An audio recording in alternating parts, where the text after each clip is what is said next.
Greetings and salutations. Welcome to a brand new day, a brand new show. IB Nation Sports Talk up and rolling. He's Jesse Stiers. I'm Sean Stiers. Hope you're having a good day. Probably good if it's not in the upper Midwest where it's freezing and covered in snow right now. Are you guys pretty much buried out there? Yeah, we have around a half a foot of snow on the ground. The wind chill is around like 0. It's horrible to be outside right now. Yeah, that's It's fun. so cold. My tire on my car got deflated, so I had to pump it back up. Oh, That's how man. cold it is. That's brutal when it gets cold and you get a flat tire as a result of it. That much more work you got to do. I'm not gonna lie, spending a couple of days in Miami is not going to disappoint me. Hopefully, I don't know. I haven't looked. I was going to look at the forecast and see what it's supposed to be. It seems like it's been unseasonably cold pretty much everywhere. So fingers crossed. That's where I'll be tomorrow night and Thursday and Friday, actually, because we're staying out. Go to Miami for a Thursday game, and then they go to NC State for Sunday for a noon game. So rather than come home, we're staying in Miami for an extra day. So that's nice as well. You're just on a little extended vacation. Yes. We've got plenty of Notre Dame women's basketball we're going to get to in rapid fire a little bit later. First game is the number one team in the nation last night, and they TCOB'd their way to a 15-point win over 11th ranked Duke. That was pretty nice. So we'll hit that in rapid fire, the first game at number one. Did it feel like the number one team in the country was playing in there last night? It didn't in the first half. It didn't look like the number one team in the country in the first half. It definitely looked like the number one team in the country in the third quarter. That's the number one team that everyone came to see. Marcus Freeman was there last night, by the way. I think there was just a little bit of jitters considering I don't know all that happened in the day. I don't know. I mean, I was, like the fact that you are named the number one. Now, they knew, the AP gave them a heads up, once the voting and everything came in, because I guess they wanted a quote from Niele Ivey about being number one and all that kind of stuff. So they knew in advance of the polls coming out. But I mean, the poll comes out at noon, then you're playing the number 11 team, one of the better defensive teams in your conference year in and year out, that's given you some problems the last few years. 6 hours later, feels like it felt like a recipe for and it was kind of, again, it was kind of looking that way for a little bit, but they finally found that gear and they found their way out of it. It's kind of, like what we talked about in that playoff run with Notre Dame football. When they're dictating the terms, like you're in for a long night, and they finally figured out how to dictate the terms to Duke in that third quarter and played their style of basketball, and that's ultimately where the game was run, because it kind of stabilized again after that, but Duke was just never able to even get it into single digits after they got it all the way up to 18. So another fun night at the office watching that. Let's talk some football, because the SEC and the Big Ten athletic directors are going to meet in New Orleans this week. And one of the topics they're going to discuss is the expansion of the college football playoff for 2026 and beyond. And they're expected to discuss both a 14-team format and a 16-team format. And either one of those would include more automatic bids, shocker, for the 4 power conferences, specifically the SEC and the Big Ten. And it would break down like this. The SEC and the Big Ten would each get 4 guaranteed spots, 4 automatic bids each, in either a 14 or a 16-team format. The ACC and the Big 12 would each get 2 automatic bids. There would still be 1 group of 5 automatic bids. So just on those alone right there, that's a total of 13 auto bids in either a 14-team field or a 16-team field. Meaning if there's a 14-team format, you've got 1 at-large bid left for Notre Dame or whoever it happens to be. 16-team format, you'd have 3 at-large bids left over. Is there anything you like about this expanded format that it sure sounds like the SEC and the Big Ten are pushing for? Well, to be honest with you, no, there isn't really anything that I like about it. I think so. Here's what I'll say: if I had to pick between 14 and 16, I would go with 16, which that sounds crazy, but because of the larger number. But at the end of the day, all this does is benefit the Big Ten and the SEC. And so the 16 team format is nicer because you get more of those at large bids, right? It's not, this expansion is literally only being driven by the SEC and Big Ten right to get richer, basically. And it's just really frustrating. I think for it to be, if you're going to expand, you have to, disperse the wealth essentially. You can't just give it all to two conferences because they're a little bit upset. And I mean, I don't feel bad for the SEC or the Big Ten. I mean, the Big Ten had, two teams in the Final Four, and the SEC had a team in the Final Four, and their SEC champion lost. And so to an at-large team. And so I just don't understand why there's this uproar and outrage from the SEC because the likes of Ole Miss, South Carolina missed the tournament this season. See, and that's what it is. That's what it comes down to, because it's crazy when you look at this. Okay, they each want to get 4 auto bids. So we had a 12-team format this year, the first 12-team format. The Big Ten got 4 in, the SEC got 3 in, the ACC got 2, and then of course the Group of 5 Notre Dame and the Big 12 all got 1. So they want to secure make sure that they've got all these auto bids. So really the SEC is pushing all of this because they're mad that Indiana got in over Alabama. So they're pushing all this because of the one spot, the one team that got left out in a 12-team format. So just expand it to 14. They'll get the extra team. I mean, are you telling me if they expand it to 14, the SEC is not going to get 4 teams in? Of course they're going to get 4 teams in. So, why do you have to have the guaranteed spots? Isn't it enough just to expand, knowing that so many of your teams are going to be in that conversation? Why do you have to have the slot guaranteed as well? Shouldn't there be something that you have to earn out of this whole thing? I think if you're the SEC and the Big Ten, if you're pushing for this, and I think that the committee, that their response would be, you have to get rid of the conference championships at that point, in my opinion, because what's the point of the top 2 teams playing each other the last week of the season when they're probably there's a good chance that they could play in the playoff again. And so it's like, if the top 4 teams make it, there's no reason to make the top 2 teams make it and let the other 2 sit out and make the playoff as well. And I mean, obviously that's going to be something that the conferences have to solve on their own, what they're going to do with the conference championship games. But there has been talk already about you wouldn't make the number 1 team play the number 2 team. Apparently there's even been talk in the ACC about you have team 3 play team 6 and then teams 4 and 5 play, to try to kind of earn their way up the ladder, for the extra bid and that kind of thing. So you're not going to put the number 1 team in jeopardy and make them play an extra game. You're going to make the other teams kind of play these potential play-in games to get some of these.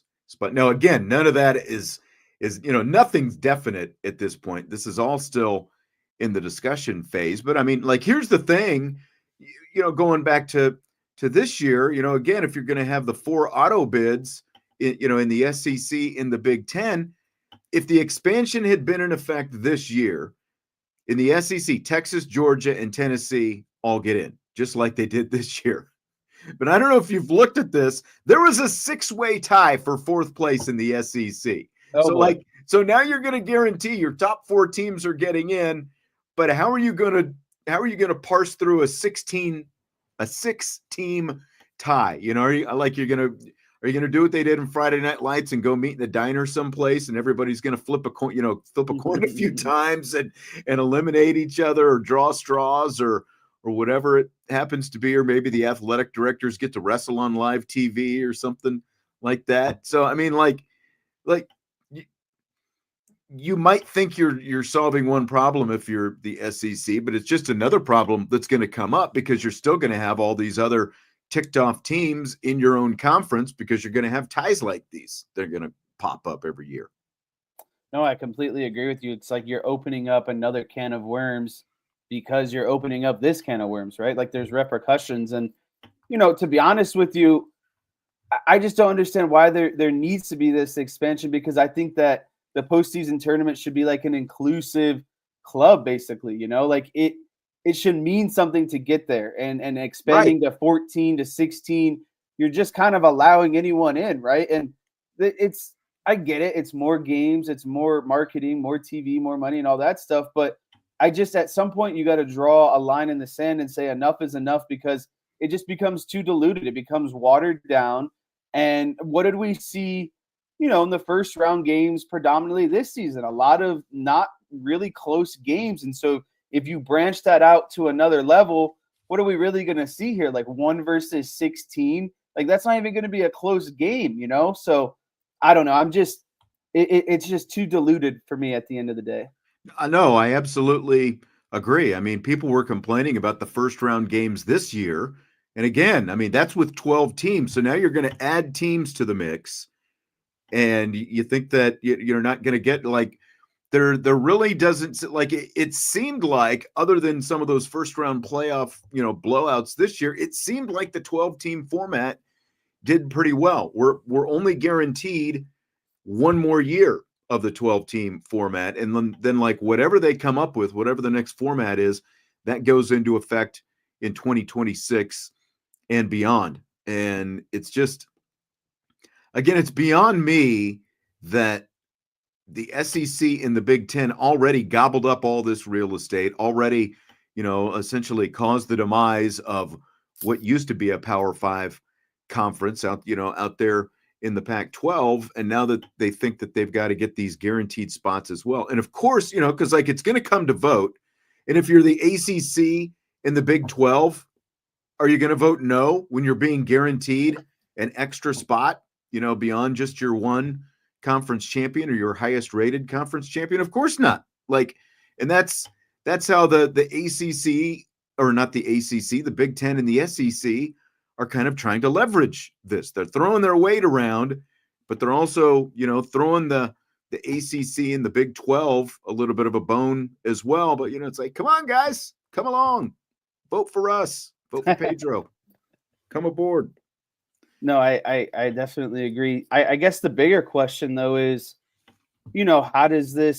what sort of impact does this have, I think, on the rest of the field, right? Like the at-large bids, the ACC, the Big 12. Like, at this point, I don't know why all the other conferences and, the group of 5 and the independents like Notre Dame, like, what did they get to agree with this, or go along with this? Like, what rewards do they get out of the situation, I guess? Well, yeah, the ACC and the Big 12 get the extra bid, and USMA is saying Big 10 and SEC have the sole discretion according to Pate. Well, it's not just according to Pate. I mean, it's pretty much like everyone knows that, because like the leverage is, if you're the Big 10 and the SEC, you either go along and get this bone that we're throwing you, ACC and Big 12, or we'll just take our ball and we'll go someplace else. And that's why, that's why they're able to do this. And that's why they'll most likely get the votes to go along. I mean, like, it's not perfect for the ACC and the Big 12, but the alternative is, you turn into the Pac-12, essentially. The rest of college football turns into the Pac-12. And you obviously don't want to be, separate championships and all these different things. But, like, this is a different story, but this is also why, like, football should be separate from all the other sports, because yes, like, you can be part of the Big 10 for football, or part of the SEC for football, or the ACC, or whoever it happens to be. But all these other sports should, really just be in the conferences that they used to be in, and keep it as regional as possible. I was having that conversation with the Duke radio guy after the game last night, with just like all the travel that Cal and Stanford, have to do to get to play these SEC schools or ACC schools, and obviously the ACC coast to coast. Yeah, that's exactly right. But I keep hearing people saying, well, the SEC, the Big Ten, they want this to be, more like the NFL kind of thing. Well, but that's not, it's not the same, because in the NFL, like the AFC West is not guaranteed 3 spots a year. Like those teams, you still have to earn it based on what you're doing and based on what everybody else is doing. The only guarantee you get in the NFL is if you win your division, you're in. Everything else, you have to earn your way in based on record. And that's not what this is going to be. You're really not earning your way in, because again, one conference is not like the next, because there's disparity even within the conferences, in schedule and everything else, let alone one conference compared to another. Yeah, I mean, this is the opposite of an NFL model, to be honest with you, because that would be like saying, okay, we're going to take the top 2 divisions in each conference, so 2 AFC and 2 NFC, and you guys are going to get an extra team in to the playoffs every year compared to the rest of the field, essentially, right? And so you're just kind of picking and choosing who has the power and who gets the extra, auto bids, basically, or clinching of the spots to the postseason. So it is definitely not the same and nowhere near an NFL model. And then also, like you said, the NFL schedule is much more, I guess you could say, regulated, because, you're based on where you finish, you play a first, second, third schedule, and then you play the same division of, everyone plays the same it's division. Closer to a balanced schedule. Right. Yeah. And that's not how college is at all. No. And so, again, there's just no correlation, in my opinion, between, if they're trying to say that they want to be like the NFL, then they're kind of doing the opposite, in my opinion. So it's really frustrating at the end of the day, because does that extra SEC team really give the SEC a better chance at winning the national championship? No way. Does an extra Big Ten school, give them an extra chance of winning the championship? No. And that's because of the regular season. A lot of those 3-4 teams have already played each other, right? And you've played other similar 3-4 teams in other conferences. So there's really no other benefit, rather than just saying you add more teams, it gives them more games, and it just gives the Big Ten and SEC more exposure at the end of the day, because that's what it is. It's just another SEC or Big Ten team on TV that everyone is watching. Exactly. Archer says the NFL model is still similar. He's seen teams with losing records make the playoffs simply because they won a bad division. I mean, that's not untrue. The fact that it's happened a handful of times. I think it's happened maybe 3 or 4 times in the history of the NFL that a team with a losing record has won their division. But you're still talking about just one division. Like you're the top team in that division. That means nobody else in that division is going to get in.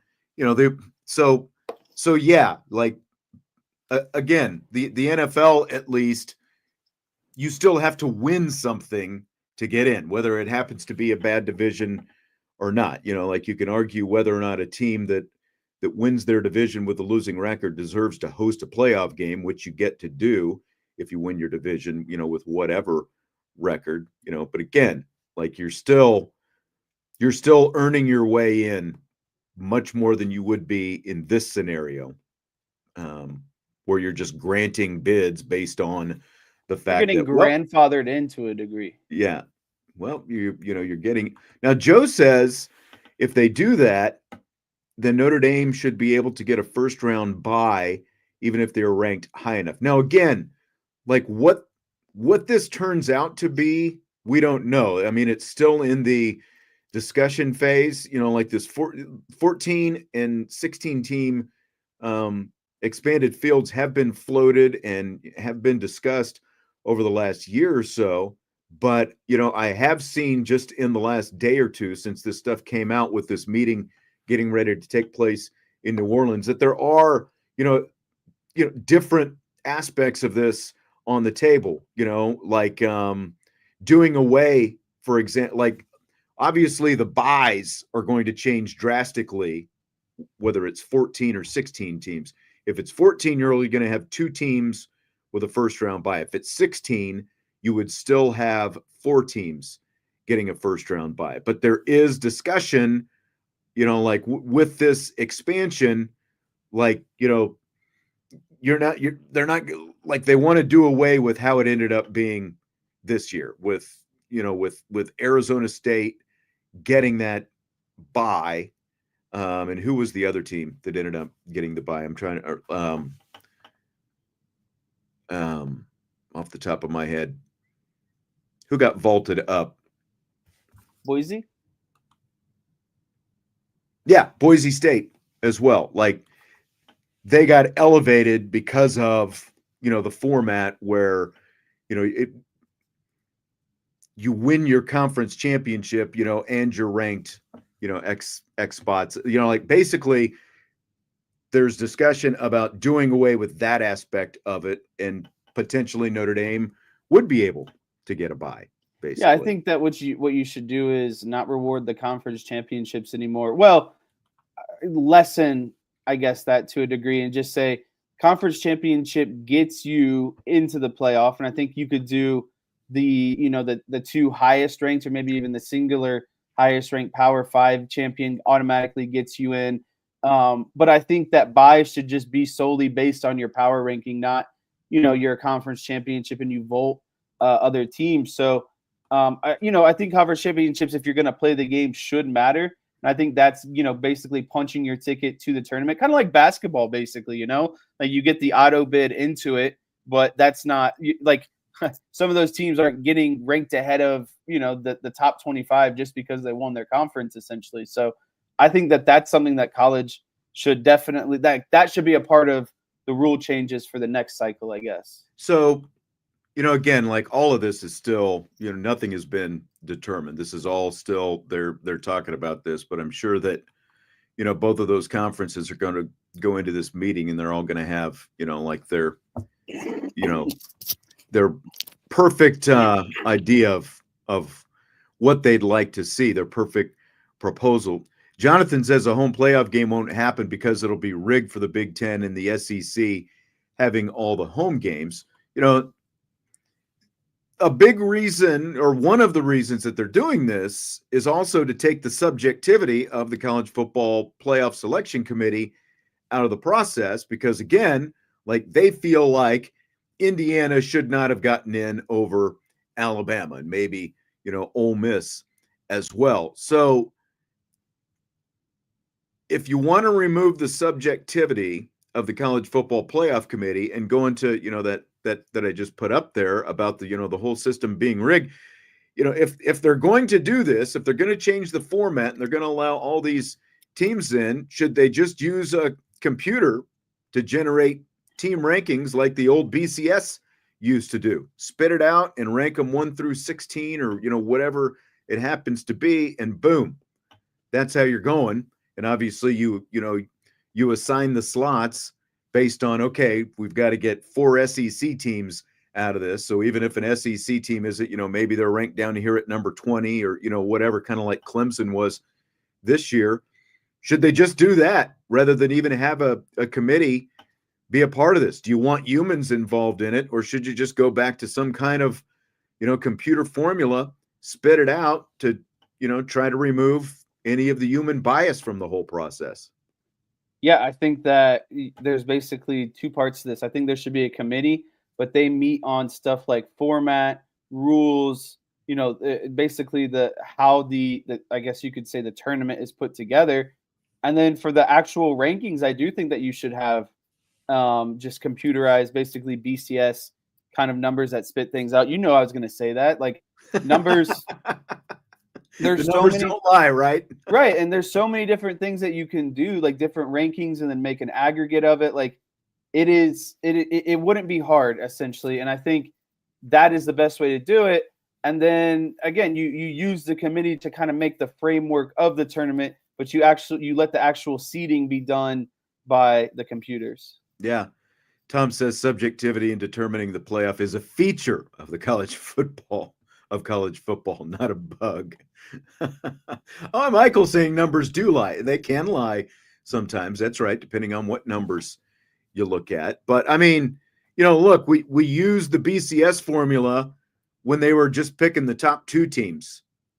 So if you were good with using it when they picked the top 2, why not just rank it all the way down to 25 or 30 or whatever it happens to be? Again, accounting for the fact that if you're going to allow the top 4 SEC or the top 4 Big 10 and the top 2 Big 12, there are going to be times when not everyone, the second best team or the third best team or the fourth best team in those conferences is not always going to be within the parameters of whichever format they come up with, whether it's 14 or 16. Why not just rank it all the way down and make sure you remove some of it? Because even like the ranking, even once you have the teams, then you've got the ranking process, and then you're going to have some debates and discussions and arguments. I mean, you've got that with the NCAA selection committee. You've got some of that, those kind of discussions going on. I think I would rather just see, the old BCS format, just spit it out and go based on that. I would rather see it go that way than, just remove all doubt. I think that would probably be the best way to go. So I guess, people are saying in the chat, computers don't watch actual game played.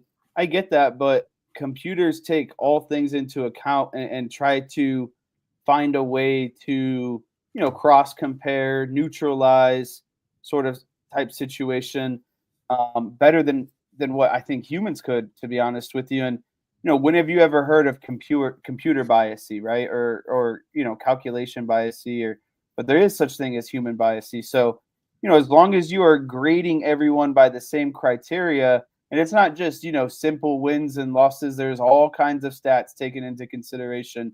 I think it is the most fair. You can talk about, like the NCAA has the net rankings, and while it might not be as specific computer model that's spitting it out, I mean that's in large part, like you look at, you've got quad 1 wins, quad 2 wins, quad 3, quad 4, all that different stuff, and so like that's already part of the NCAA selection process. And like in football, you do have strength of schedule and strength of record and all those different things that come into play. So why ask humans who probably are not that great at math, otherwise they wouldn't be, picking football teams, to be in the field at the end of the season? Why ask humans to have to rely on that kind of data when you've got a computer who can do it for you? Josh's rebuttal is, did a team lose a game because of a controversial call? Did a significant player get injured? Those things a computer can't decide. What do you say to that, Mr. Math Whiz? Again, I think that there are ways not to, inherently take those into consideration, but those things don't happen every game, right? And again, we're talking about like fringe teams, 9-3, 8-4 type situation. So I do think that there would be ways to, almost defend. Oh man, I have no idea what you're trying to say. No, right, I can say it. I can say it. Differentiate? There it is. I don't know why I couldn't say it. Differentiate. There it is. Woo! But yeah, so, and again, like this isn't a computer ranking, like 1 through 20 isn't as impactful as it is 1 through 4. Like 1 through 16 or 1 through 14 I think is a pretty large enough sample to be confident that there's not going to be that big of margin of error, right? Like, what would you be worried about? Basically, where the cutoff would be of who gets the first round buys and where the cutoff is at team 14, 15, 16. Like, I can live with that at the end of the day, compared to if only 4 teams get in and you're cutting it off at 4 and 5. Well, yeah, then it becomes a little bit more hairy because sample size is smaller, so margin of error is a lot smaller, right? And so that's where I think it might not make sense, and you might want more of the human eye. But the larger you expand out and add teams 14, 15, 16, I don't see how the computer could be horribly wrong by the time you're at team, 16 and 17 and who the last seed is basically. So let's talk about this specific to Notre Dame now, because we've talked about this a lot more broadly so far. If you look at this and how it impacts Notre Dame, I mean, obviously, okay, you expand the field, then that gives you greater chances to get in. But if you're Notre Dame and you're one of the lone independents left in the country, you're like the biggest independent left in the country that's actually made the playoff before.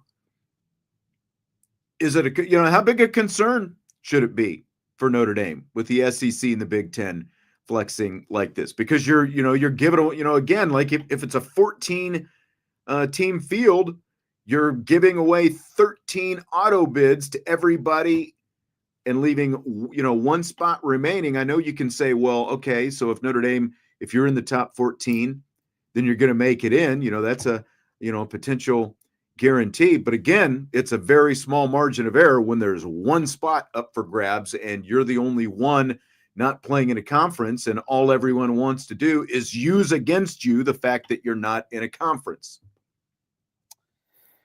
Yeah, let's just make sure that James Franklin and Pat Narduzzi are not, near any selection committees when it's all said and done.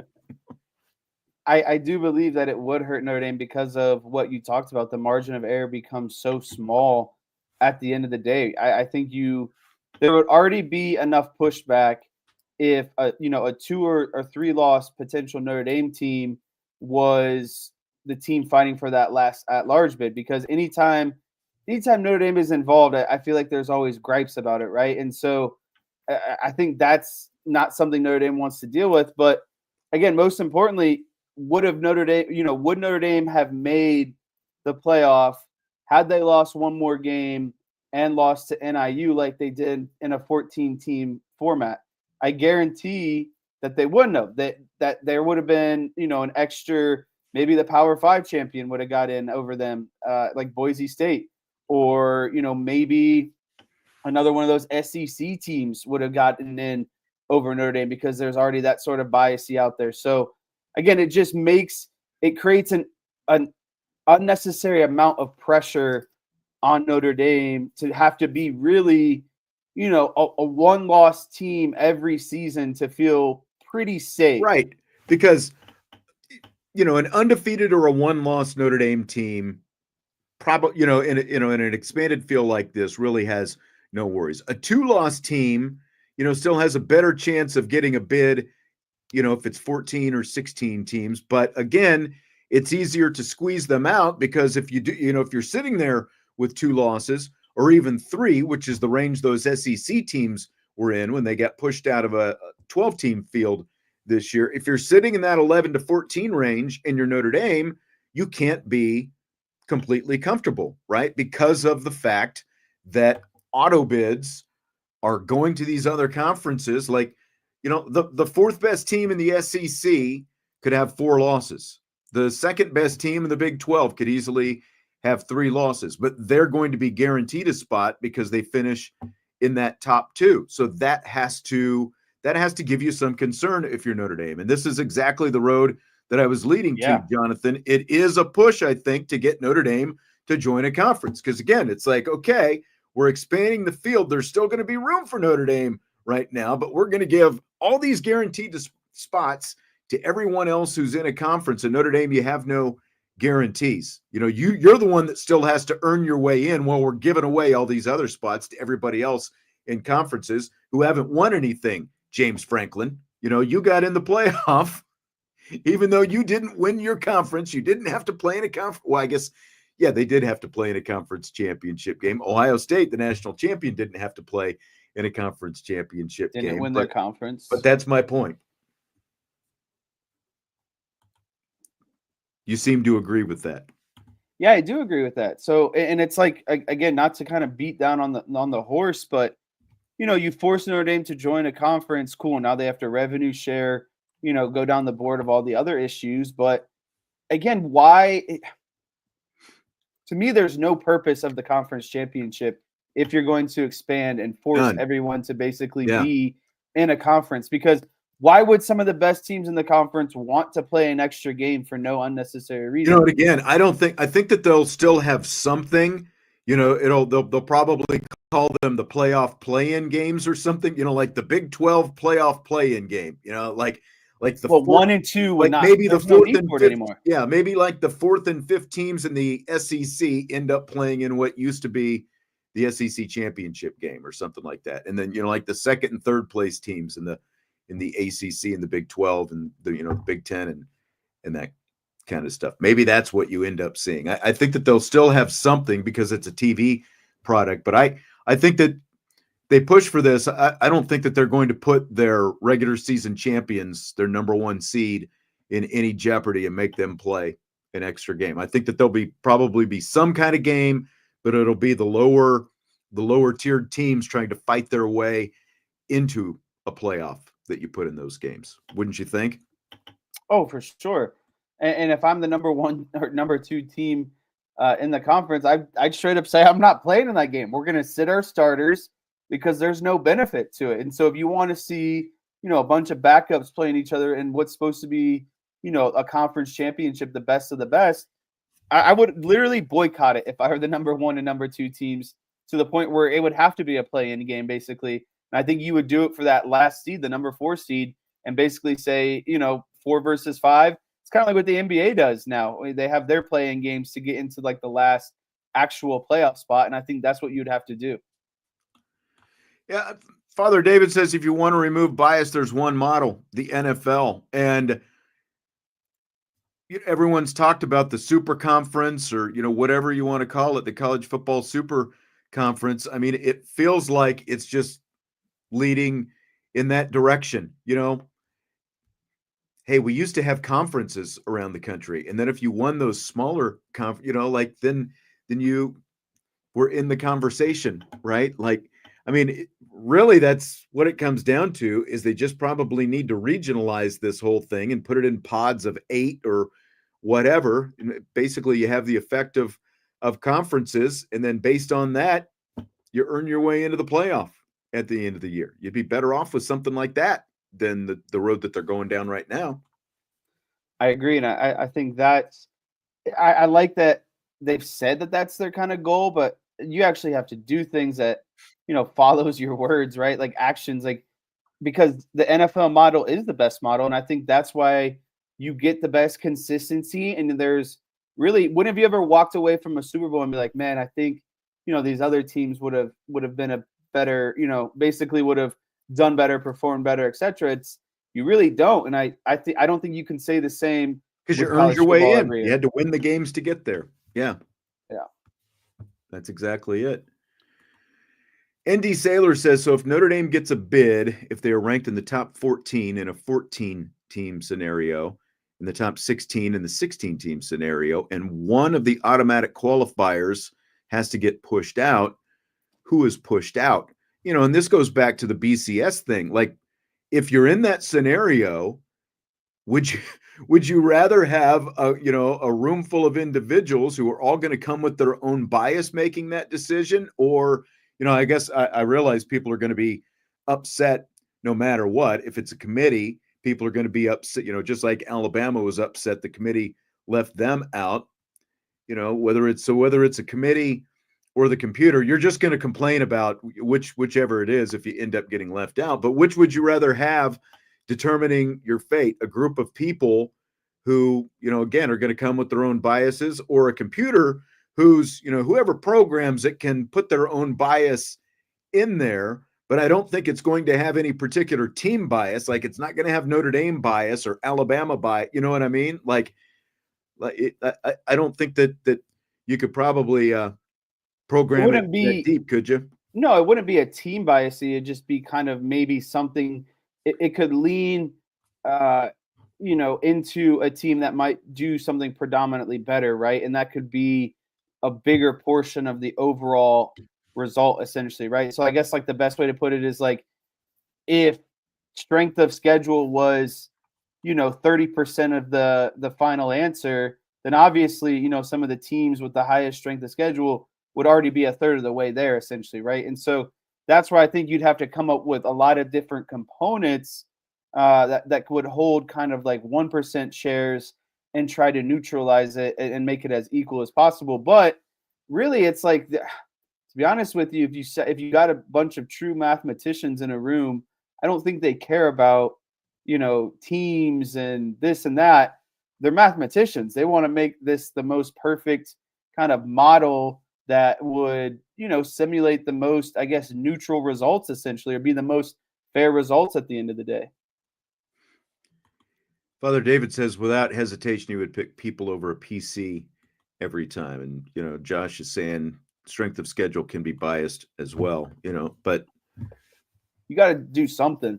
Right. Like if you're the committee, you're going to lean on strength of schedule. That's probably going to be one of the things that you lean on the most is strength of schedule. And that, like you're saying, like, are you really going to, like, are you really going to be confident that every person on that committee has watched every game and can see things that, like Josh was talking about earlier, is a key player hurt or, like a significant call at the end of the game or whatever? At the end of the day, you win or you lose.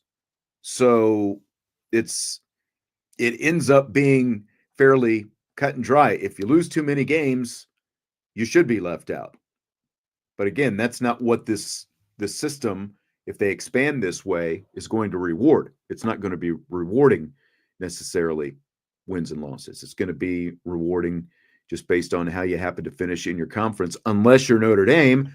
And then again, like Notre Dame in the group of five, like the best group of five, those two are going to have to earn their way more than anybody in this whole situation. Is that what it should be? A play-in for the last spot, basically? Notre Dame or, the two at-larges, whether that's the group of five champion and a really good, Notre Dame, Boston College, etc., independent school, like, because that's what it would be. But, I'm just spitballing here.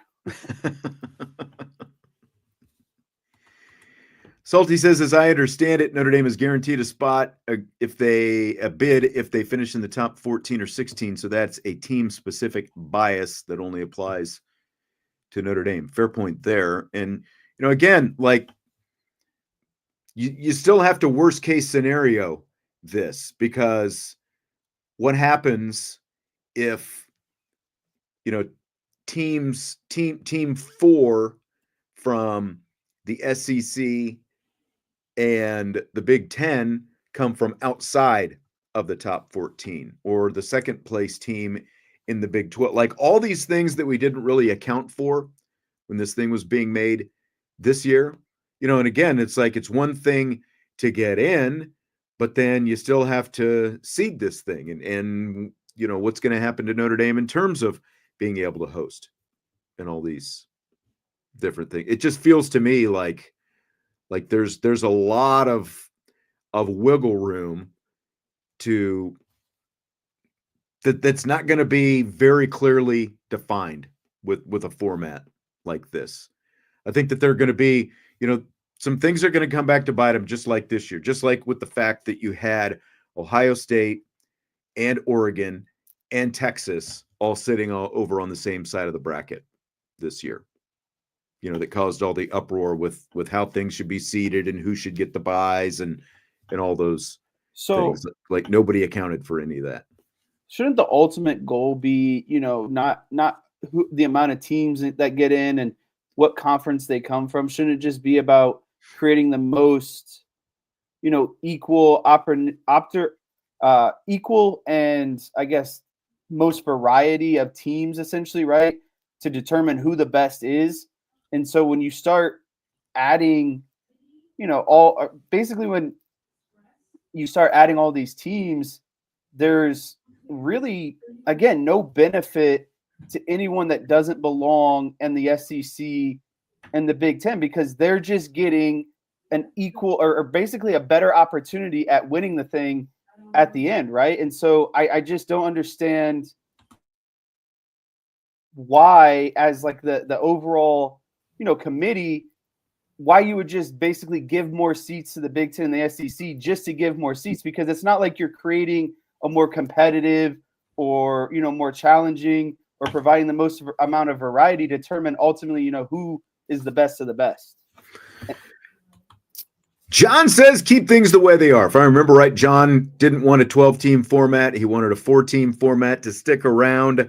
The problem, John, is things are not going to stay the way they are. As much as like I think most of the rational thinking, people in college football think, man, that 12-team playoff, it wasn't perfect, but it generated a lot of excitement. It seemed like a pretty good system. Right. Why don't we keep it around for a few years and see how it goes? But again, the SEC and the Big Ten are driving this thing, and that's why the push for expansion after just 1 year of a greatly expanded format. They want to expand it even more because they want to make sure that they're getting theirs. I guess what I was trying to get at previously is, aren't we creating more problems by trying to solve this quote unquote problem? You know what I mean? Yes. Like that's, I guess, my underlying statement is the committee feels like they'd be solving this issue that's not really an issue, and then you'd create more problems. So net, you would be negative because now you're in a deeper hole by expanding and accommodating these two conferences because their egos are so inflated 24/7. Yes. Yes. And so my question then, if this happens, do you think it could impact, what future Notre Dame schedules look like? Again, if you're Notre Dame and they're going to be, especially like if it's a 14-team model and they're, like in a 14-team model, there's going to be the one at-large bid that you can get. And theoretically, if you finish in the top 14, there's going to be a place for you at the table. Obviously, if it's 16 teams, then there are 3 spots, and that still opens it up a little bit more. But like, if your goal as Notre Dame is to get into the playoff, like, it feels like the way you schedule going forward could look a lot different, doesn't it? Yeah, I do. If you're only guaranteed, that one last spot, why go out of your way to play a bunch of powerhouses, right? Yeah. Like, if you're only allowed one loss, all right, we'll put maybe 1 or 2 tough teams on there, but the rest, who cares? Just do what Michigan did 2 seasons ago when they had that nice and cushy out of conference schedule that propelled them to a nice national championship. No, that's exactly right. Because other than appeasing NBC, who you do still have to work with and accommodate to a great extent, I mean, how does it benefit Notre Dame to schedule tougher competition? It doesn't. If there's only going to be either 1 or 3 at-large bids, just schedule like you scheduled, this year, minus maybe multiple MAC teams and multiple service academies, at least trying to get, like some mid-tier power 4s or whatever on there, but like, why would you schedule any tougher than what they just scheduled this tougher if you're going to get squeezed like this with the new structure going forward? Again, other than your TV partner, it really doesn't benefit anybody to do that, it seems like. I agree. I like when Jesse shakes his head. It makes for great audio. But the other thing in this whole thing as well, and there are different aspects of this that I've seen. If all the conferences are going to, do this based on conference standings, there shouldn't be any concern, about, the conferences playing tough non-conference games. But again, that still benefits the teams in the conferences more than it benefits Notre Dame. So like from the USC aspect, because we heard about Lincoln Riley and the rumbling about keeping Notre Dame on the schedule going forward and all this, like from USC's part, it really wouldn't make any difference if all they're going to do is top 4 teams in the conference get in, but is it going to be top 4 teams in the conference standings, or is it going to be top 4 teams in a college football playoff ranking? Because there can be a difference in there, especially if you do go out and lose a couple of non-conference games. So you're saying there could be a volatile domino effect off of just this one rule change, basically. It could change completely how teams schedule, Yeah. how you put your, what conference games you're going to want to play, like all of it. Like, again, and that's why this is so childish to me, because you're opening up so many extra can of worms to appease literally two conferences Yes. who are whining because, and if you're the Big Ten, I don't even understand why. You've won the national championship the last 2 years. Like, you're clearly doing it right. Right. And the SEC is just And mad. you got 4 teams in a 12-team field this year. Right. Like, what more do you need?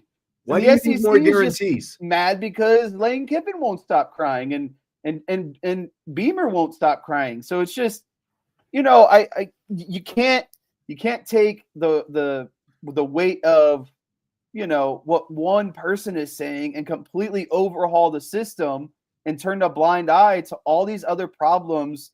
And not only problems, but the dynamic of college football would change. And again, that's when you start diluting the product of college football. Basically, you would dilute the regular season, take away the excitement and enthusiasm of the regular season, and get this product where teams are only caring about the playoffs, right? And so, is that really what you want? You just want these duds until the tournament starts, until the bracket starts, and now everyone's taking it a little bit more seriously and playing, actual football and not scheduling these BS out of conference games. Because that's what it would be. There would literally be like a handful, maybe 3 or 4 regular season games that actually mean something, if that, and then the tournament. John says the SEC's upset because Alabama didn't make the playoff. Yes, they're mad because Alabama didn't make it in and Indiana got in. So essentially, the SEC is fighting for its right to have 4 teams in the playoff. And in the meantime, the Big Ten has to push back because they got 4 teams in. So, like, they don't want to, lose out on some kind of guarantee. I don't understand why it's not good enough like that each of them would even get 3 in. And then, leave it up for grabs in terms. Which is what it'll likely be. Those 2 will likely just be fighting for the 4th one every that's season. what it's going to be. Like, is it so bad if every other year you get, like 3 teams one year and then 4 teams the other? Because that's probably, it's going to go back and forth all the time, And again, we've done this 1 year and they haven't even waited to go 3 or 4 years deep in this thing and see how it plays out, like what the numbers end up looking like and then adjusting. They're completely overreacting. Like they were talking about this before, we even had a 12-team field, wanting to make sure they've got their spots guaranteed. But again, we've done it one time and they can't even wait to see how it plays out and what the numbers end up looking like. To me, the biggest question should just be, what are you going to do about the seeding and the buys? Same. Like that's the biggest question. I enjoyed this format. Just tweak how you get your 1 through 12 and tweak who gets the first round buys. And I'm okay with that. Tell the Big Ten and the SEC to suck it up, because like we said, one of them is probably going to get a 4 teams in every other year. So if it really hurts that bad to go a season or 2 probably without getting an extra 4th team in, then cry me a river, man. Who cares? When's the last time outside of Clemson an ACC team actually won the championship? When's the last time a Big 12 team won the championship? Well, Florida State did a few years before that, but I mean, we're going on 11-ish years or something like that. My point is the SEC and the Big 10 already, it's like basically a 75% chance that they're going to win. Yes. Between the 2 every year. So you're really, again, crying over the off chance that you don't get a 4th team in to the whole thing, when it's likely your 1 or 2 is still going to give you the best shot at winning the whole thing. Yes, exactly. And again, like, look at what happened to both of these conferences. The number 3 team in the SEC got dominated at home by the team, from the Big Ten that ended up winning the national championship. And the number 4 team in the Big Ten got dominated in the first round. But we need more of those teams in. We need an extra tier of those teams in, and they need to be guaranteed. And then we also need to guarantee the The ACC guarantee. and the Big 12 more spots, so they can potentially get dominated at home. I don't know. I didn't see the TV. I didn't see ESPN like clamoring for more of those first round games. Yeah, I after thought what Kirk we got this Herbstreit year. was up there talking about, how these games were not close and blah blah blah. But like, okay, so we're gonna swap another team out and add more teams, and it's magically gonna get better. No way. And VR says it's money. They get more money for each team in the playoff. I mean, that's part of it as well. But again, like we don't. The more teams that you add, that takes away from the playoff share. It's just like, Florida State and Clemson thinking they were going to break away from the SEC and go join the Big Ten, which obviously didn't happen. The Big Ten said, we're fine. We've got enough teams, because if we add more, now you're taking away the cut from the teams that are already in. It's like the money is unlimited, as it seems sometimes, is not an infinitesimal amount. There is a limit, and you start cutting into everybody else's share the more that you add. So I don't know. It's a mess, and we're stuck with what we've got right now. So again, they're supposed to meet this week. This is initial discussion, and we'll see where it goes. Again, it's not going to impact the upcoming 2025 playoff format. They have to stick with 12 teams for that. So this will start in 2026, and we'll see what we end up with. They're going to have to. They're going to get it. They're going to have to obviously get it hammered out within the next year, so they can get a new TV contract and get the format decided and all that kind of good stuff. Jesse, are you ready for rapid fire? I am ready, specifically for this rapid fire. All right. Fill in the blank. It's blank that Notre Dame officially announced Jaywan Sider as running backs coach and associate head coach today.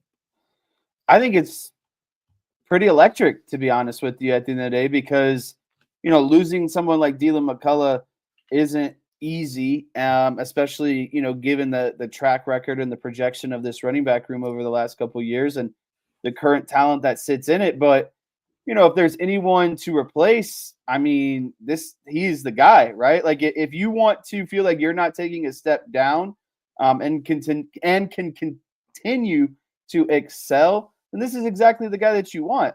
And I think another big part of this is giving him the associate head coach position as well. I think that means something because it makes the move, more lucrative. It doesn't seem like you're just going from running back coach to running back coach. You are doing something to kind of give a promotion at the same time. And so, you combine that with, again, his ability to recruit because of the running backs we've seen come through Penn State, his ability to develop running backs, and again, not feeling like Notre Dame has kind of regressed at the position coach. I think that this is electric and an overall a home run. We knew that it was going to happen. It's been less than a week since he took that picture flying over Notre Dame, a snow-covered Notre Dame stadium, so we knew that it was recent when he was flying into South Bend and posted that to his Instagram account. And now it's official, and all the things you said. I mean, they went out and they essentially had the guy that you could argue was the best running backs coach in the country. He goes to the NFL, and now you've got a guy who, again, you can argue is the best running backs coach in the country. So you got a lot of quality. He's still young. He's only 47 years old. And the big piece of it was what you were kind of, talking about there at the end. He was co-offensive coordinator at Penn State. So to me, one of the questions was, what was the extra title? What was the extra responsibility that was going to come with the move to Notre Dame? And it's associate head coach, so he's got more than just leaving Penn State and coming to Notre Dame to be another running backs coach. He's associate head coach. And, again, you're going to get a quality recruiter and a guy who can develop guys as well. So again, it's like, we've known this was going to happen. They make it official today. My biggest question, what was the title going to be? And so he's going to be running backs coach and associate head coach. So he's going to have some extra responsibilities on top of just coaching and recruiting his position.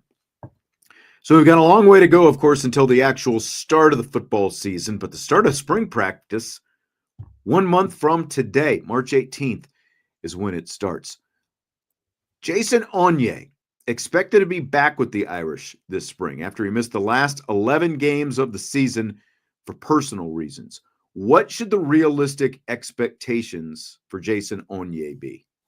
I think realistic expectations for Jason Onye is a guy who can be a reliable, depth member amongst that defensive line. And I don't say depth in terms of derogatory. I mean, literally a guy. I mean, we know the defensive line is constantly rotating. It's, again, the best way I can give an analogy is the way that you see line changes in hockey, right? You're constantly kind of swapping guys in and out, and you have to have, talent at the first, second, and third string level. So I don't think the expectation is that Onye is going to be this, great starter and have an impact like Riley Mills and Howard Cross and etc. But I think that he could be a reliable guy at the 2 or 3 deep that's going to give you a lot of production. DK says Heisman for Onye. Well, he is well rested. I don't know about Heisman, though. I mean, to me, he needs to be battling for that number one. So, you got to hope that he's, put the stuff that kept him off the field behind, and he's focused and he's ready to go. He's in the right space and healthy and everything, like actual physical health was not a thing, but, it's like, the other aspect, mental and beyond. I think that, like you want him to be in the right place as far as that goes, but physically as well. Like, this is a guy who's going into his 5th year now with Notre Dame, and he's come on the last couple of years, and we really thought that he was going to be a major contributor. And when you've lost guys like Riley Mills and you've lost guys like Howard Cross, even though you've added a couple of guys via the portal, this is a guy who they need to be able to lean on. Like that's the kind of guy that Onye is. Again, like going into his 5th year, he needs to be competing, at the very least competing for the top spot there at defensive tackle, and making sure that he is part of that 2 deep rotation on game day, because he's a physical presence and he can be, a major factor on this team, on a team that's going to need him in 2025. Oh yeah, there is definitely a glaring hole, and if there is no better opportunity, I think, for Jason Onye, especially if he can, put the issues that he had behind him. I mean, the world and this opportunity is his oyster, right? Like, he can make of it what he wants, and I do agree. I think that he should be a guy pushing for that number 1 spot. But if it doesn't happen, again, I don't think there's anything wrong with him being a 2 deep guy who's rotating in and having an impact still. Yeah. John says Onye is the most physically tooled up defensive tackle we've had since Jerry Tillery. I mean, I think that, he definitely is in that conversation. I would put Riley Mills in that conversation as well. Mills, obviously, in a different way. Mills, obviously, bigger, thicker, stronger all the way around. But, like in a twitchy matter, I would definitely put him in that Jerry Tillery conversation with the skill set that Jason Onye brings to the table. So Zach Martin, Jesse, says he wishes Notre Dame Stadium still had grass. Do you buy or sell it? This is a huge buy for me. School field, the field I played on when I was in high school was all grass. I played on a turf field in college. A lot of the teams we played also were on turf fields. I just don't like it, especially, as a defensive player. Maybe as offensive, you feel like you're running faster and you can probably cut better. But defensively, there's nothing better to me than, digging your feet into the grass and being able to leverage your body into a tackle. And then also when you tackle someone, it's just much nicer to come down on some nice grass than it is, turf. And I get it, you're playing football, but like the turf burn and, all that stuff, it's just more. To me, when I think of playing football, I don't think of the artificial stuff. I think of the natural I like that the MLB, forces their teams to go all grass basically. So that's my preference.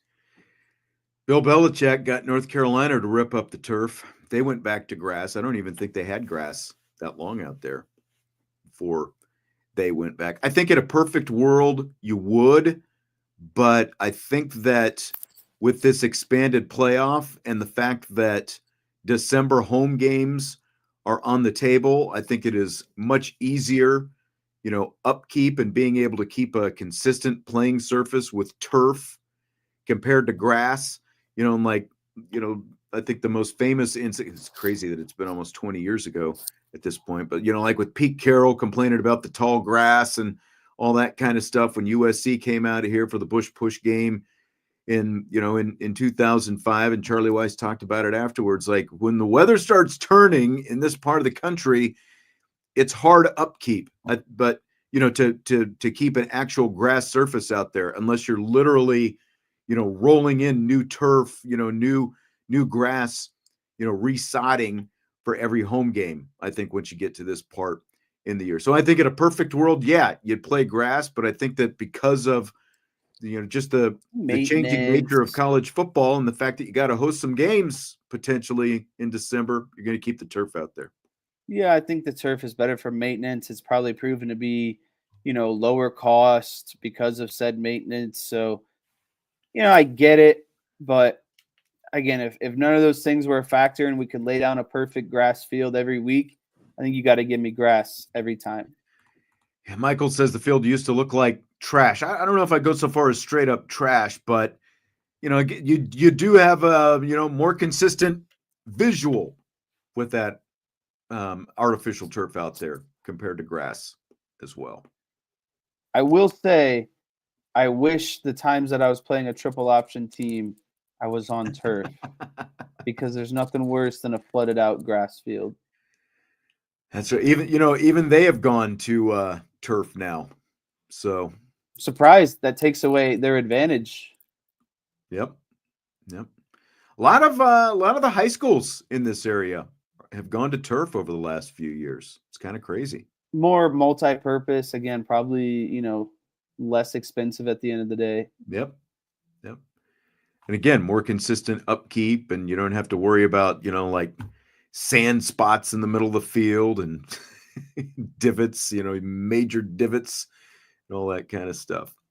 Fill in the blank. Notre Dame women's basketball's win over number 11 Duke in their first game as the number 1 team in the nation was blank.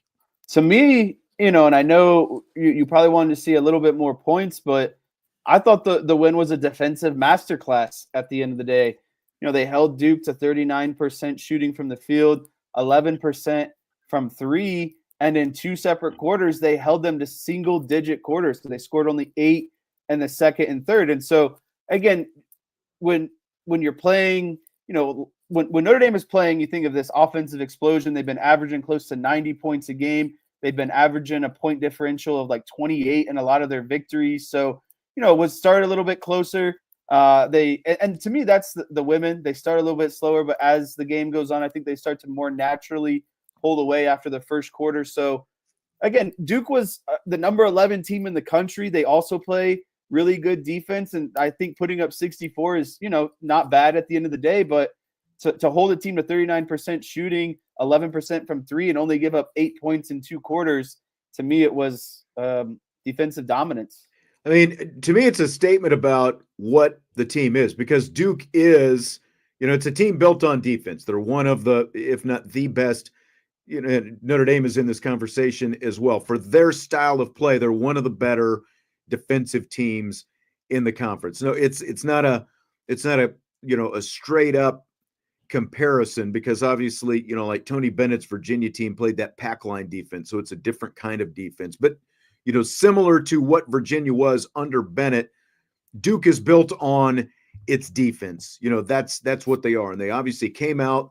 They wanted to man up. They wanted to to fit out physical Notre Dame, out at like try to intimidate Notre Dame and do some of those kind of things, and basically just make it a dog fight. And that's especially what it was in that first half. It was a straight up dog fight as they went back and forth and just pestered Notre Dame. But Notre Dame came out of the locker room at halftime and decided we're going to impose our will on you. They only had 4 fast break points in the first half. They had 8 fast break points coming, like in the first, I think, 3 or 4 minutes of the second half. They got it running. Hidalgo hits a 3. They end up with 14 fast break points in the game, so 10 in the second half.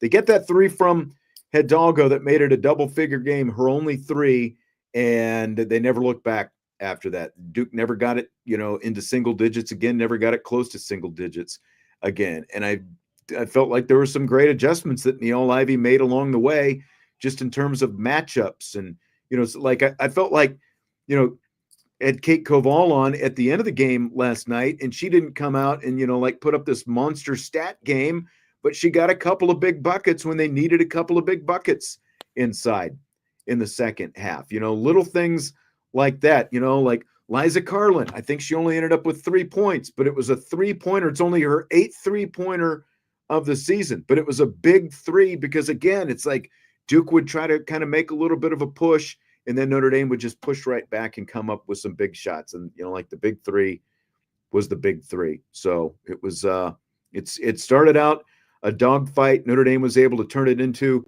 the track meet. And, that's their brand of defense. Get a stop, get out, and run. Duke did a good job of getting back defensively and preventing Notre Dame from, getting some of those runs.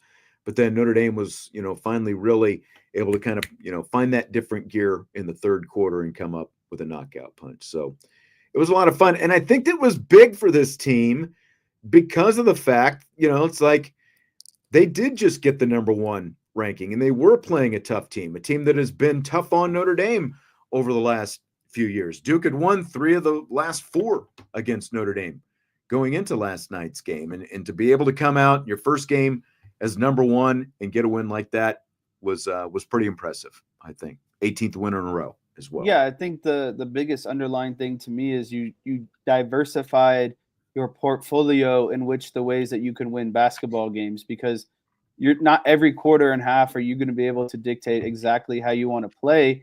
And there's going to be other teams playing different styles. And so I think the more you can diversify your portfolio in terms of how you win games before the tournament starts is very crucial, because as you wind down in the tournament, you're going to be playing other, top teams in the country, and none of them play the same. Some are going to be better at offense, defense. And so you just need to find different ways to win games. And that's what a good, top team, number 1 team in the country does. By the way, I don't know if you saw the whole game. Did you see the loose ball that Leah King dove for and threw off the Duke player, before she went out of bounds on the baseline? Do you remember that play? I did not see that play. Like, I only caught about. I heard you, talking up Leah King on yesterday's show, and you've always been high on her. Like, that to me, like that kind of play right there. She only had 1 point yesterday, but she had 11 rebounds. 11 rebounds, baby. Diving for a loose ball. Tough defense. About to fall out of bounds on the baseline, diving for a loose ball, throwing it off a Duke player to save a possession. Like, that's the kind of gritty. Like, I don't know if people always think about this Notre Dame team as being like that gritty kind of team, but that's the kind of stuff that they're gritty in the way they play defense. Yes, that's right. That's right. There's a lot of flash, obviously, in the way they play offense and run the floor. But again, like, it starts with the defensive focus, getting that stop and then getting out and running. It starts with that. I asked Niele Ivey before last night's game if she addressed with her team being the new number 1 team in the country hours before playing Duke. Here's what she said. Talked about it on Saturday because today is focusing on the game. It's not that. That's just part of basketball. But yeah, I always have transparent conversations with him. I have a lot of kind of team building meetings, so they know, make sure I'd like to know, getting the pulse on the team. For me, it's just leading them in the way that's going to make sure that we're directed and we're focused. And I did that Saturday, so I don't have to prep today for that. That was interesting, Jess. Didn't wait until Monday to talk about it when the rankings came out. Talked about it a couple days in advance. What do you think of that? Yeah, I think that's a great move by Niele, because there's just, there's no secrets when you're playing for, in my opinion, no secrets when you're playing as a team between players, coaching staff. There has to be 100% transparency. And so, being upfront about it and getting it, quote unquote, out of the way, I think is better than kind of just dropping that news on them, during shoot around or, pre-practice before a game. And then now they have to deal with all of those, emotions, whether it be excitement, kind of doubt, nervousness, because you're going in. Now you're playing the number 11 team at home. I think getting it out of the way allows them to kind of process all those emotions. And now, like she said, we're focused on game day of operations and not, anything else, and allowing kind of outside influence. Right. And talking to, because they knew that they were going to have a chance to go to number 1 because they were number 2 last week. And then USC last Thursday night, the same night Notre Dame beat Pittsburgh, USC knocks off number 1 UCLA. So like she had a couple days, like she knew that there was a chance it was going to happen. So obviously, that's how she addressed it. Like there's a really good chance that Monday these polls are going to come out, but we're not going to worry about that on Monday. So there's a good chance it's going to happen, like you can be happy about it and you can, celebrate it now, but you still got a couple of days before the game. And then you get to game day and you're not even thinking about that stuff. Polls come out by then. It's like, whatever, whatever you're ranked.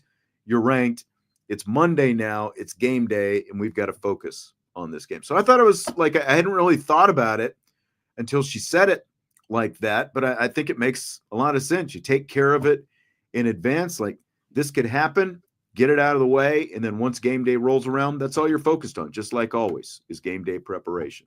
So I love it.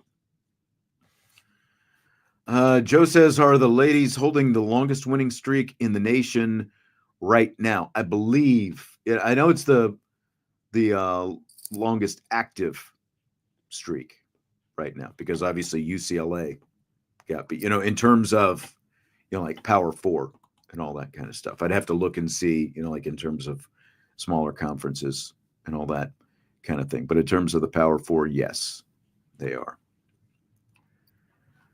Okay, so you guys talked yesterday about Micah Shrewsberry's viral post-game rant. There's some people who think the rant was a bit contrived. So I'm going to play it again, and then we'll talk about it. Don't give up on these kids, man. What have they done for people to give up on them? I know if you're not with us because we're losing, you don't want to come watch this, fine. Fine. But do it because of me then. But not these kids, man. They don't deserve that. They don't deserve that. Like, ain't nobody else getting home at 5 a.m. from Boston College and going to class the next day and coming to practice and working out and preparing to play Louisville. Nobody else is doing that. Don't give up on these kids, man. I don't care about anybody's opinion. I know who I am. I know I can coach basketball. And I know I'm turning this program around. So you gave up on me already? I'm going to see you back here. I don't give a damn. Don't give up on these kids. Because we're going to get this thing rolling. I sat there and watched more Louisville fans in here than Notre Dame people. And that's embarrassing. That's embarrassing for me. Because I'm the head coach here. And yes, I got us in this predicament. But don't come back when we're losing or when we're winning. Because we're turning this around, man. You better believe that. Everybody that gave up on me, believe it. Write this date down and believe it. Because we're going to get this thing rolling. I don't care if you gave up on me or not. All right, so there you go, Micah Shrewsberry. And again, I know you guys talked about it yesterday. So do you buy or sell the, it was contrived on Micah Shrewsberry's part? So I got to call a timeout here first, because I don't know why you're using big words like contrived. Like, I know what that word means. Do you have I Google? Googled it. I'm just letting you know. I don't know why you put that word in the question. Like, I would know what that word means. Deliberately created rather than arising naturally. Yeah, it's not authentic. It's inauthentic, basically, right? Like, right. I get it now. I'm just saying that's a big word for my lack of vocabulary. But nonetheless, I don't think it's contrived at all. If anything, it felt like a little bit rambly, but the emotions, the anger, all of that stuff, I don't think that's contrived. I think the only thing that would be contrived, and I'm going to start saying contrived a ton now because I feel like it makes me a lot smarter.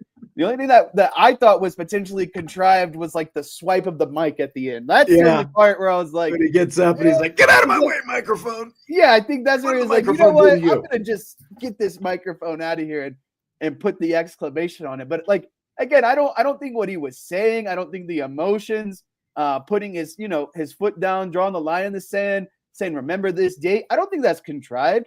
I think it was a boiling point. And he was, ultimately trying to prove a point of, I know we've been struggling. Quit asking me about it.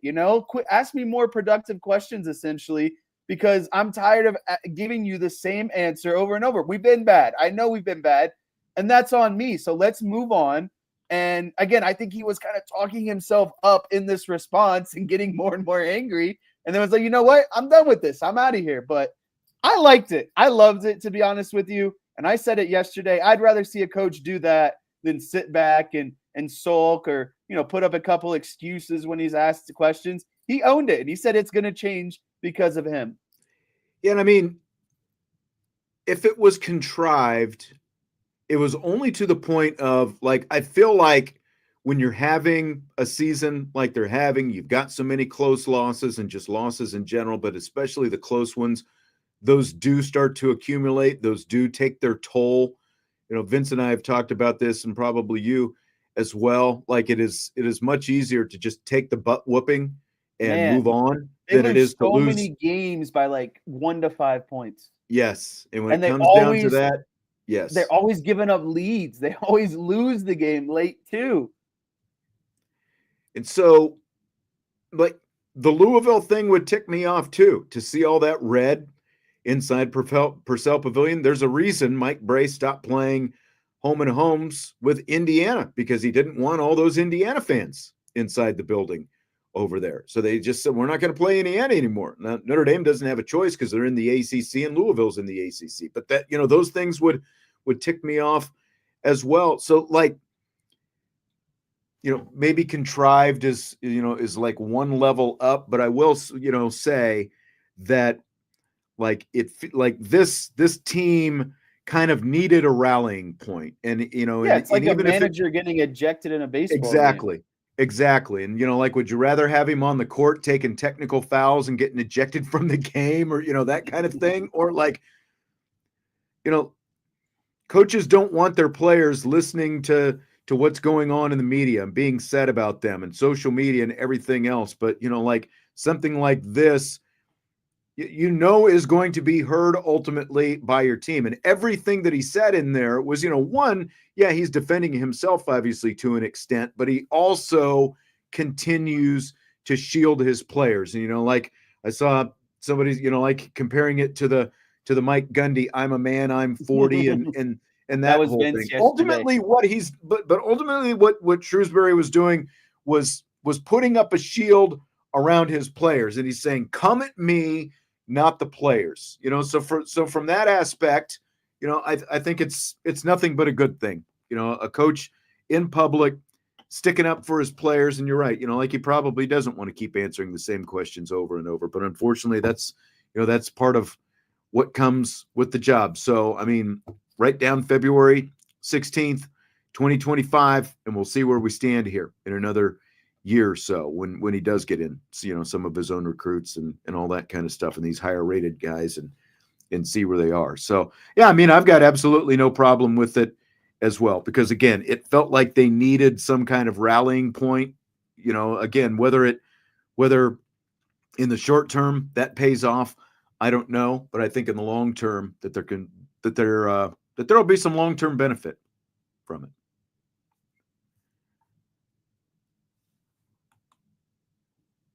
TD4ND, what is the record before and after Marcus Burton returned? Well, unfortunately, it's not ultimately that much better, since Marcus Burton has been back. They just have, again, you lose a lot of, like that 5 a.m. thing that he's talking about from Boston College, that happened. Like, they got home after, I think it was a 9 o'clock tip-off at BC, and they got home at 5 a.m. the next day after the game, after the flight back. That's brutal. Just brutal. So after winning the Super Bowl, there have been plenty of people putting Eagles quarterback Jalen Hurts among the top 5 quarterbacks in the NFL. Why or why don't you agree with that, Jesse? I don't agree with that solely because if you isolate Jalen Hurts and you replace him with probably 20, 25 other quarterbacks in the league, you're probably getting pretty similar results. I would say Russell Wilson probably could have led that team to a similar position. I think that's all you really need to say is you could put someone like Russell Wilson on that team and they would probably still end up in the Super Bowl.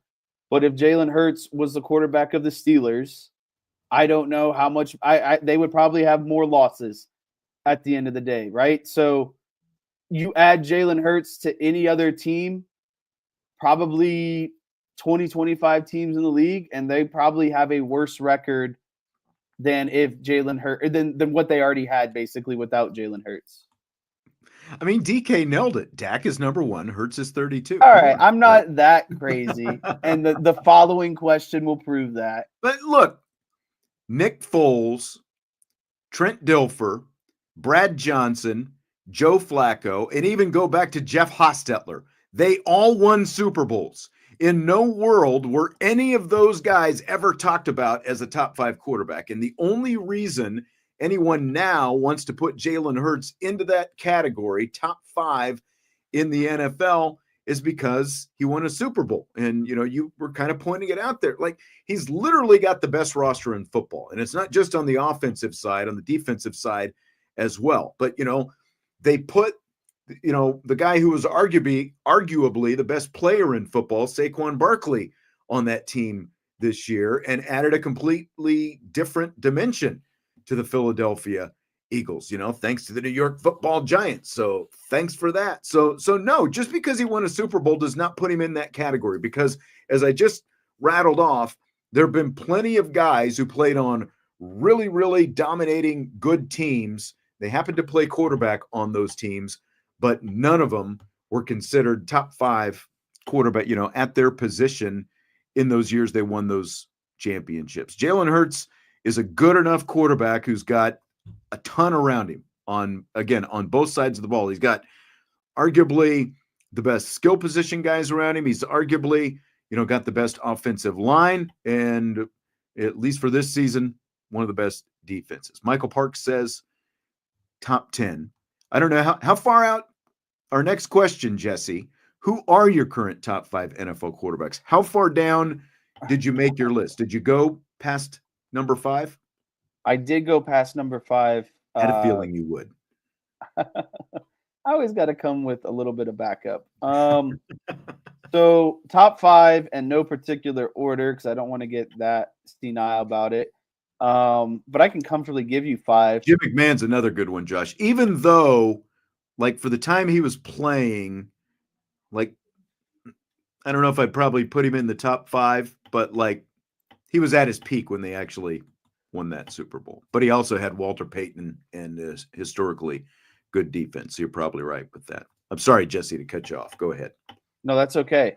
My top 5 in no particular order would be. Well, you're supposed to put them in order. Oh no, I don't want to put them in order, but I can give you a top 5. Okay, go ahead. Top 5. Lamar Jackson, okay. Josh Allen, okay. Joe Burrow, okay. Patrick Mahomes. Okay. I'm interested to see you who you put at number 5, because those 4 were the easiest ones for me. It's literally, and maybe this is why some people want to include Hurts in the top 5. Once you get past 5, I think that there's definitely a lot of room for discussion with who comes next after that. Mine would be Justin Herbert. That's who I've got actually as well. I put Justin Herbert in there. And I think that as that roster gets a little bit better over these next couple of years, a lot more people are going to start talking about Justin Herbert in that conversation. Stymie says Aaron Rodgers. This ain't 10 years ago. Yeah, and we're talking current. We're talking current NFL quarterbacks. We're not talking all time. We're talking about right now. I think, like for this year, I think there's a case for Baker Mayfield to be in that top 5. I wouldn't go that far, but I Would think you put you'd at least put him in the top 10 though, probably, wouldn't you? He's nudging the top 10. And again, I'm talking about just this year. I'm not talking about his entire career. When you look at what they did this year, I think that there's a really great case for Baker Mayfield. Jared Goff is in that top 10 conversation. Jaden Daniels, obviously. And I would put Dak in that top 10 as well. I realize a lot of people want to hate on Dak. Remember, he was out for more than half the year this year. And look, if we want to compare Dak to Jalen Hurts, the rosters, there's not even a comparison with what, the Cowboys are playing with and what the Eagles are playing with in terms of what the rosters look like.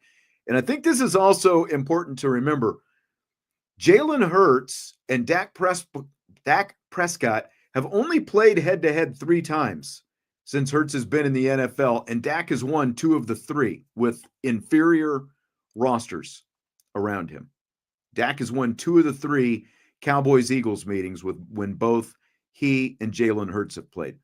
Andy Dalton actually won a game head-to-head against Jalen Hurts. Think about that. I did forget about that. Yeah, I mean, Jaden Daniels would be in my top 10. Jared Goff would be in my top 10. I think Baker Mayfield would probably be around number 10 for me as well. Jordan Love is always a candidate. CJ Stroud, I think, is a candidate. Matt Stafford is definitely a candidate. And so, to be honest, to be completely transparent with you, I think you have tier 1, your elite quarterbacks. You have your tier 2, your almost elite or, very good quarterbacks. And then after that, it's just kind of everyone else. And I think Jalen Hurts falls in tier 3 of those tiers. He's not elite. I don't think he's close to being elite or very good. He's just kind of there. He's an average quarterback. He's the remainder of the NFL quarterbacks. You put him on the Indianapolis Colts, and there may be 2 wins better. Exactly. Than what they've got. That's it. But again, I feel like in that 4 through probably 8, Herbert, Mayfield, Goff, Jaden Daniels. Again, I've got Daniels at number 8, but it's really going to come down to preference and probably, your personal bias one way or the other, what you think of those guys, what you think of one guy compared to the other. Because Goff obviously, has a pretty good roster himself, of skill guys around him, but it's not quite at the level that the Philadelphia Eagles have, especially when you factor in the offensive line that he's got in front of him.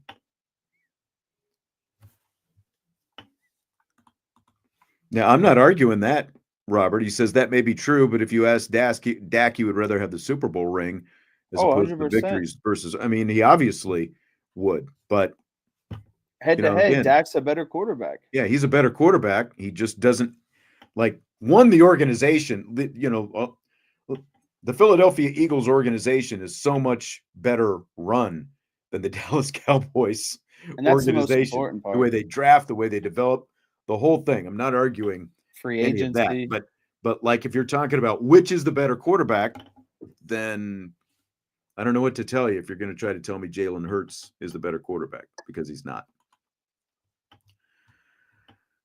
Okay, Jess.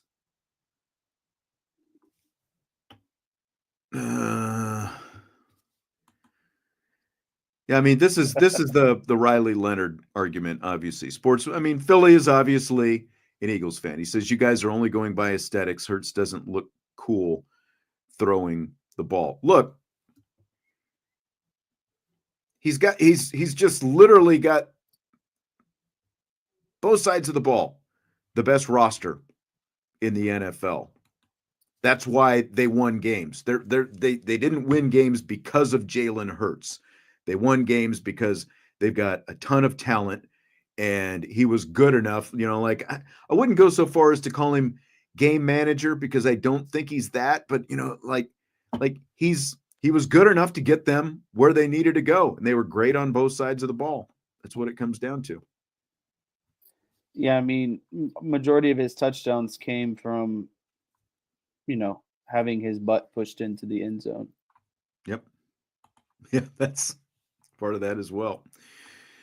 So just beginning with this spring, the 2025 ACC Baseball Championship, all 16 ACC baseball teams are going to compete in a single elimination conference tournament. The ACC had used a round-robin style play format of 12 teams for several years, but they've expanded the tournament after the additions of Cal, Stanford, and SMU to the conference. So with the new format, the top 4 seeds are going to get a first-round bye, and they'll actually go straight to the quarterfinals. They'll get a double bye into the quarterfinal round. Seeds 9 through 16 begin the tournament with 4 first-round games. And again, this is going to be played out single elimination. So do you buy or sell the new single elimination ACC baseball tournament format? Yeah, it's a huge buy for me for a lot of reasons. I think it favors just about everyone.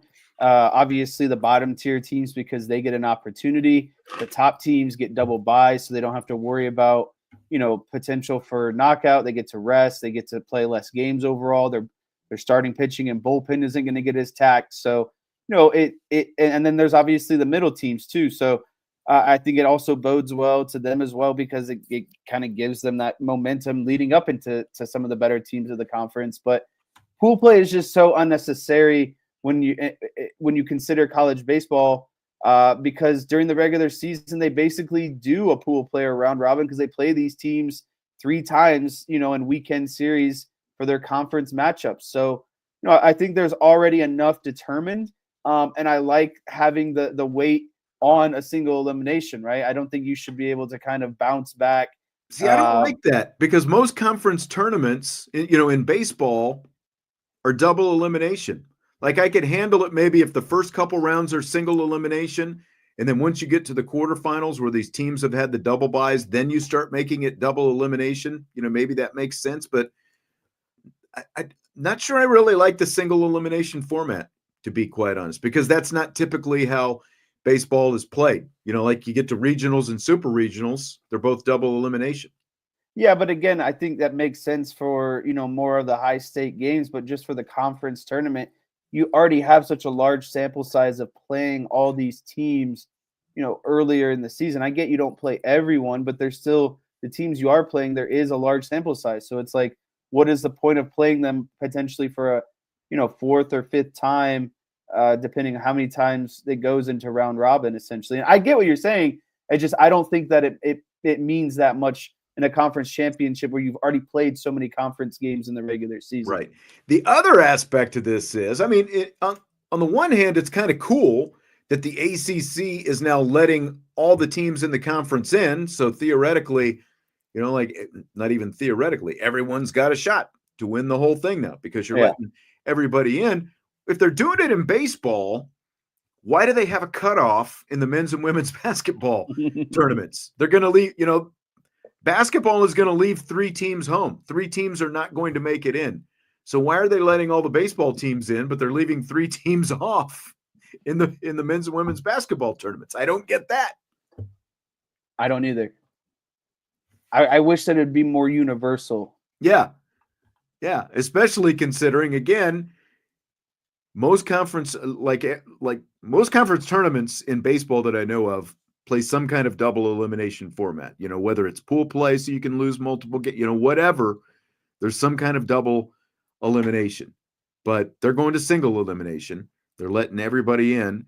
Basketball, which is it's always been single elimination. They're not going to let everybody in the tournament. And it's the ACC, so like you would think of all the conferences historically, the ACC would want all their basketball teams in. We did get a super chat. Thank you for the super chat. Akshat is the name. Isn't the whole issue that the committee can't balance predictive metrics / strength of schedule with resumes?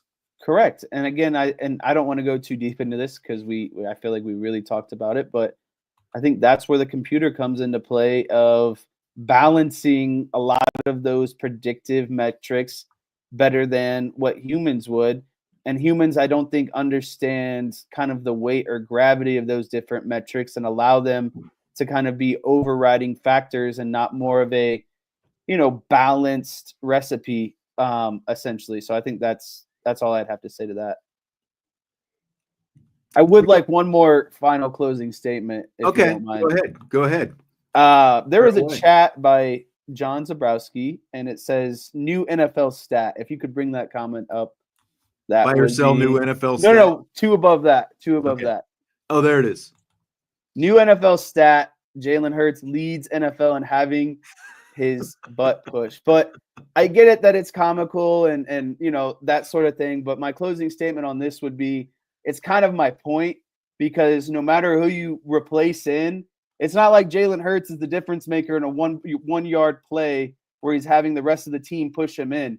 You could put any other quarterback in that situation. I'm tired of hearing about his 600-pound squats, man, because you tell, like Lamar not be squatting 600, or Josh Allen might not be. Josh Allen, I bet, is not too far behind, as big and strong as he is. He's a strong boy. He's a country boy, too. Yes. But that's the overarching point, in my opinion. You swap out Russell Wilson, Anthony Richardson, Drake May. Okay, maybe Drake May's a stretch because he's still young, but like talent-wise, they're no different. And again, when you got the whole team pushing on you doing this freaking, hog-style blocking, anyone can be pushed in. Maybe Jalen Hurts helps it a bit, but I mean, again, he's very replaceable, and I think that's the key term. Jalen Hurts won a freaking Super Bowl. Congrats to him. The Eagles won a championship, and he happens to play Eagles for won them. That is exactly right. The Eagles won a championship, and he happened to be the quarterback. So, all right, we're going to wrap it up with that today. Great stuff. Appreciate you being here. Good stuff in the chat. Jess, have a great rest of your week. Will you be back for the Rapid Fire show on Friday? I can give you a few minutes of my time. You can give me a few minutes. Okay. I don't. That's an undisclosed amount of time, but I'll be here in some capacity. We might actually have a 3-man show then. I'll be doing my 3-man weave. Whoa! I'm in basketball mode now, baby. 3-man weave. I heard your 3-man weave isn't going so well there. No, we can't really run a 3-man weave. All right, have a good one. Hit that like button before you leave. We'll talk to you tomorrow. IB Nation Sports Talk.